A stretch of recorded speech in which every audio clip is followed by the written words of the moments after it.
Hi guys, welcome to my channel. ഇന്ന് നമ്മളിവിടെ ചെയ്യാൻ പോകുന്നത് ഒരു സ്വീറ്റ് സമൂസയാണ്. വളരെ എളുപ്പത്തിൽ തന്നെ നമുക്ക് പ്രിപ്പയർ ചെയ്യാൻ പറ്റുന്ന ഒരു ഡിഷാണ് നമ്മൾ ചെയ്യാൻ പോകുന്നത്. നമുക്ക് വീഡിയോയിലോട്ട് പോകാം.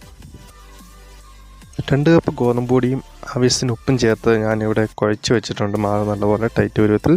പിന്നെ നമുക്ക് വേണ്ട അവല്, പിന്നെ വേണ്ട തേങ്ങ, പിന്നെ 2 പഴം, ആവശ്യത്തിന് പഞ്ചസാര, പിന്നെ കുറച്ച് ഏലക്കയും ജീരകം ചേർത്ത് പൊടിച്ചെടുത്തത്, പിന്നെ ആവശ്യത്തിന് വെള്ളം.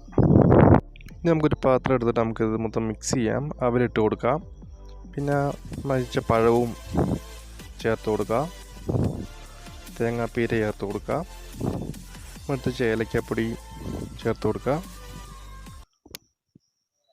പിന്നെ ആവശ്യത്തിന് നമ്മൾ പഞ്ചസാര ചേർക്കുക. അത് അവരവരുടെ ഇഷ്ടം അനുസരിച്ച് പഞ്ചസാര ചേർത്താൽ മതി. ഓവറായിട്ട് വേണ്ട. എനിക്ക് ഇച്ചിരി മധുരം ഇഷ്ടമുള്ള കൂട്ടത്തിലായതുകൊണ്ട് ഞാൻ ഇച്ചിരി കൂടുതൽ ചേർത്തുന്നുള്ളൂ. ഇനി നമുക്ക് നല്ലപോലെ ഇത് കുഴച്ചെടുക്കാം. നമ്മൾ കുഴച്ച് വെച്ചിരിക്കുന്ന മാവ് ഞാനിപ്പം നമ്മൾ ചപ്പാത്തിക്ക് പരത്തുന്ന രീതിയിൽ പരത്തി വെച്ചിരിക്കുകയാണ്. കട്ടി കുറച്ച് വേണം പരത്തിയെടുക്കാൻ. എന്നിട്ട് നമുക്ക് ഇതിലോട്ട് നമ്മൾ മിക്സ് ചെയ്ത് വെച്ചിരിക്കുന്ന അവൽ നമുക്ക് ഇതിലോട്ട് ചേർത്ത് കൊടുക്കാം. ഏകദേശം കുറച്ചിട്ട് കൊടുത്താൽ മതിയേക്കാം. എന്നിട്ട് നമ്മളിത് സമൂസയുടെ ഒരു പരുവത്തിൽ നമ്മളിത് മടക്കി വെക്കുക. എല്ലാ സൈഡും നല്ലപോലെ ഒട്ടിച്ച് മടക്കി വെക്കുക.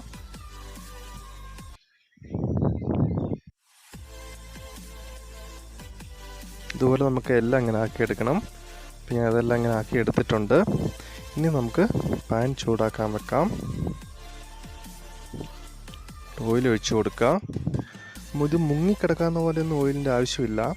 അത്യാവശ്യം ഒരു നോർമൽ രീതിയിൽ ഓയിൽ ഒഴിച്ച് കൊടുത്താൽ മതി. മുങ്ങിക്കിടക്കുകയൊന്നും വേണ്ട. ഏകദേശം എണ്ണ നല്ലപോലെ ചൂടായിട്ടുണ്ട്. ഇനി നമുക്കിതിലോട്ട് നമ്മളുണ്ടാക്കിയ സമൂസ ഇട്ട് കൊടുക്കാം. ഞാൻ ഒരു 3 എണ്ണമാണ് ഇതിലോട്ട് ഇടുന്നത്. പിന്നെ ഒരു കാര്യം, ഇത് നമ്മൾ കുക്ക് ചെയ്യാൻ നേരം ഒരു മീഡിയം ഫ്ലെയിമിൽ വേണം വെക്കാൻ. തീ ഓവറാകാൻ പാടില്ല, പെട്ടെന്ന് കരിയാൻ സാധ്യതയുണ്ട്. ചെറുതായിട്ടൊന്ന് ഇളക്കി കൊടുക്കുക. ഒന്നും ഒട്ടിപ്പിടിച്ചിരിക്കാതിരിക്കാൻ വേണ്ടി ഇളക്കി കൊടുക്കുക. ഏകദേശം മുരിഞ്ഞ് വന്ന പോലെയുണ്ട്. നമുക്കിനി ഒന്ന് ചെറുതായിട്ട് മറിച്ച് കൊടുക്കാം.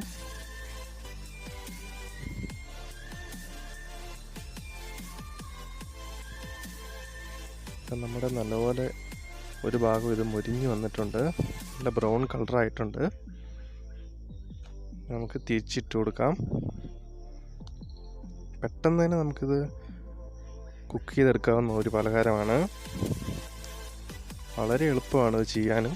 ഏകദേശം നമ്മുടെ നല്ലപോലെ എല്ലാം മുരിഞ്ഞ് കുക്കായി വന്നിട്ടുണ്ട്. നമുക്കിത് മാറ്റാം. പ്രത്യേകം ശ്രദ്ധിക്കണം, തീ കുറച്ച് തന്നെ ഇടണം. കൂടിപ്പോയി കഴിഞ്ഞാൽ പെട്ടെന്ന് കരിയും. നമുക്കിനി ഇത് എടുക്കാം. ഇനി ഇതേപോലെ തന്നെ ബാക്കി നമ്മൾ നേരത്തെ എടുത്തു വെച്ചിരിക്കുന്ന സമൂസ മൊത്തം ഇതുപോലെ എണ്ണയ്ക്കകത്ത് പൊരിച്ചെടുക്കുക.